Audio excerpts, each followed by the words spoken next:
did you know that obviously Amazon owns Washington Post? Yes. Okay. No, Jeff Bezos owns Washington Post. Okay, not but Amazon. Jeff Bezos and Amazon are kind of together a little bit, right? You would agree with that? Not as much. I actually think he really has stepped away. But he still owns a good chunk of Amazon. You would agree? Yes. So he has a vested interest, Of right? course. So okay, this was on Twitter from Navalism. So it says Bezos owning the Washington Post is the cheapest subtle political insurance that Amazon can buy. 250 million insures 700 billion against antitrust action. And it's like if you think about it that way, it's like, oh, Wait, go back. I'm going to reread it again. Bezos owning the Washington Post is the cheapest subtle political insurance that Amazon can buy. $250 million for the acquisition of WAPO. Okay. Insures against 700 billion against antitrust action. Why 700 billion? Because that's what I think at the time. That's what Amazon was worth. Oh, got it. Yeah, Get it? I'm like they're a $1 trillion+ company. Yeah. At the time. Yeah. Yeah. So like 250 is a drop in the bucket on 700 billion or over $1 trillion. You know what I mean?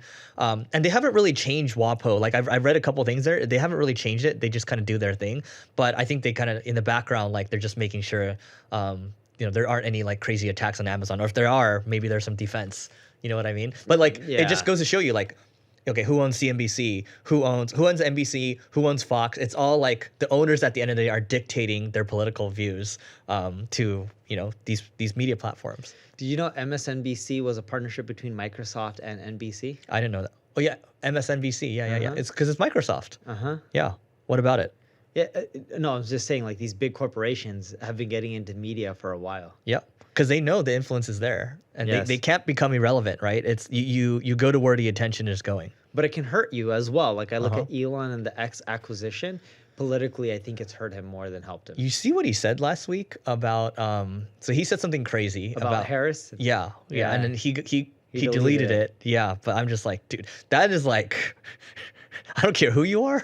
Like, I gotta take a minute to tell you about the Agency Owners Association. This is a peer group for agency owners, think YPO or EO, but for agency owners. And I just wanted to read you a couple of testimonials. So this first one comes from Carrie, and we asked her, what do you like most about the group? She said, having a group of people to discuss and bounce ideas. The leads are great too. Yes, we share leads in this group as well. This one from Alian, he says, the ability to really post whatever I want and need, and the group responds. Great experienced members, getting a lot of insights from conversations with other members, getting a lot of value from sessions from Eric, getting advice from others as well. And so if you want to grow your agency faster and you want a peer group to do so, just go to marketingschool.io/agency. This is a group that both Neil and I created. And our hope here is to create a vibrant community of agency owners and do a lot more with it in the future. So again, marketingschool.io/agency, and we'll see you inside. but speaking of Elon, I think what's going to work out well for United Airlines, which is every Asian person's favorite airline. Remember the doctor getting dragged out during COVID? So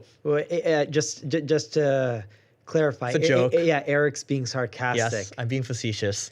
I fly United. I fly everything. But I think what's going to work out well for United, by the way, is United Airlines, all the passengers get free Starlink. Have you used Starlink on a plane before?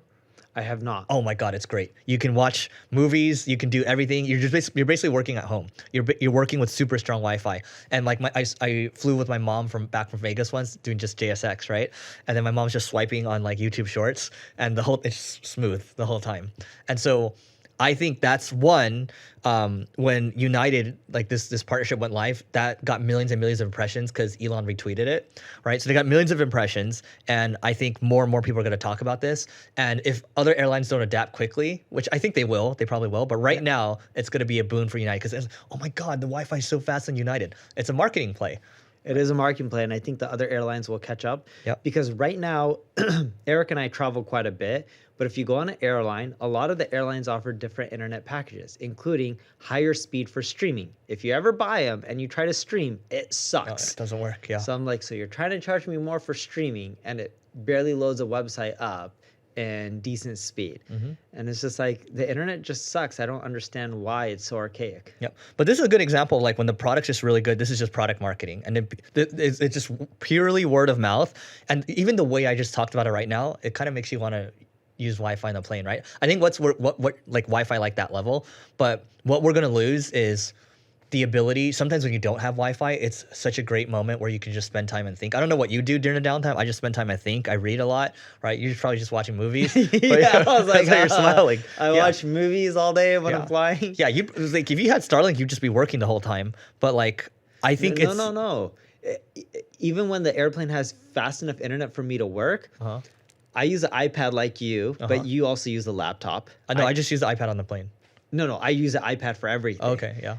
So what I do is when you watch movies on your iPad, I download them in advance.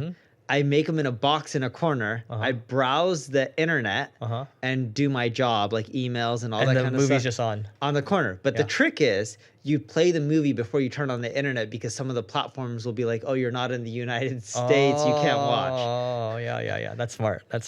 See, Neil does this thing where he like watches TV and works at the same time. I can't do it. So it's just different strokes for different folks. But I think it's a good move for United. I'm just surprised that nobody else got the jump on it.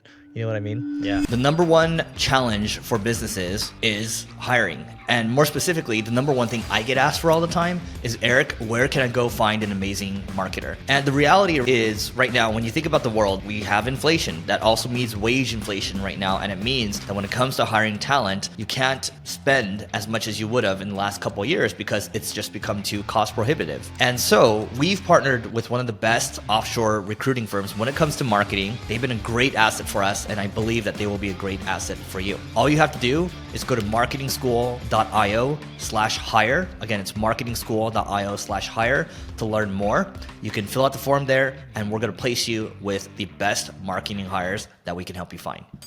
This guy tweeted, so co-founder of 𝗙𝗕𝗢𝗨, he started tweeting, Preston Rutherford, and he talks about, this is kind of the new, like he tweets like these CEO, CMO interactions. I'm going to read off this interaction and see if we can get a key takeaway here.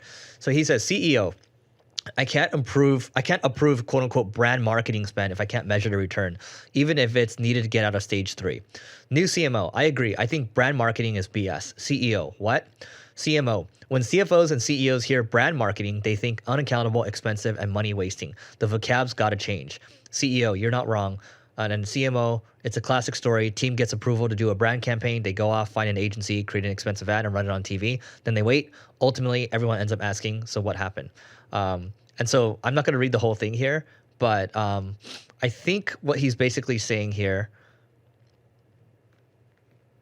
I'm just reading this. Okay, so I'm scrolling down a little bit. So then the conversation moves on a little bit. CEO says, great. The main goal for 2024 is sustainable profitability. CMO, so let's drill down on the 3 business results that best accomplish that goal. First, do you agree that being able to discount less and not lose customers helps us get more profitable? CEO, obviously. CMO, second, since you know how much higher the revenue per session of branded organic search traffic is, would you agree we want to increase it as much as we can? Low-key getting interrogation vibes, but yes. CMO, and third, we want to be able to expand into wholesale and show up the way we want, right? CMO, just spoke with another founder. It's our most profitable channel. Finally, do you think the product, discount offer, and urgency-driven creative we use accomplishes these goals? CEO, you sly dog. I see what you did there. No, definitely not.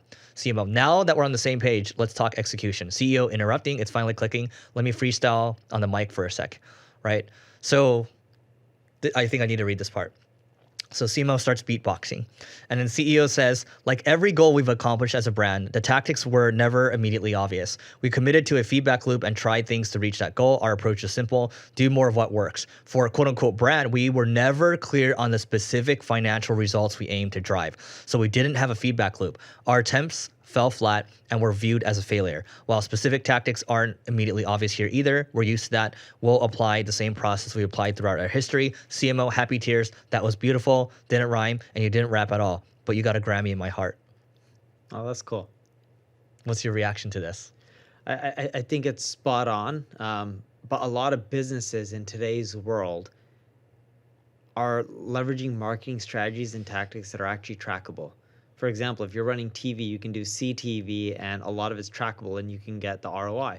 For example, if you're running ads on 𝗙𝗕𝗢𝗨𝗧 will tell you which one of those IP addresses from someone who watched that ad went to your website and then ended up converting into a customer. A lot of marketing is much more trackable than it was a few years ago or 5 years ago. And whether it's a brand campaign or it's a performance marketing campaign, you can put a lot of ROI to channels that you don't think that you really could have in the past.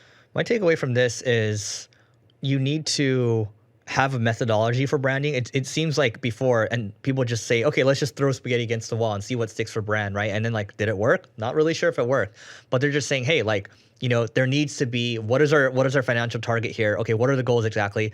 It's almost like how you'd run a performance marketing campaign, right? And then to your point, you should track what you can track, but it's also okay if you can't track everything. But you shouldn't start with, oh, it's okay, we don't need to track everything, because I think a lot of marketers are kind of going towards that now. It's like, no. You still need to track what you can track, but it doesn't need to be hardcore like everything. No, it doesn't need to be hardcore, but anytime you're doing a marketing campaign, you should have KPIs in mind. What are you trying to achieve from this campaign? Because then you can present it. The biggest problem executives have and corporations have about marketing is a lot of campaigns are run with no objectives in mind. So at the end, they just look at a lot of things as failures when they could be successes. And they look at a lot of campaigns as successes when it got a lot of coolness or notoriety or awards, but it didn't really do anything from the bottom line. Yep. Anyway, that is it for today, everyone. This is live from us at Inbound 2024. This is how seriously we take it, guys. Neil had to speak at a couple things. I have 4 things to speak at today. This is the 3rd one. I have 1 more. But please don't forget to rate, review, and subscribe. It helps us grow. Go to marketingschool.io/agency to apply for the Agency Owners Association. You can have a call with our guy, Austin, and we will see you tomorrow.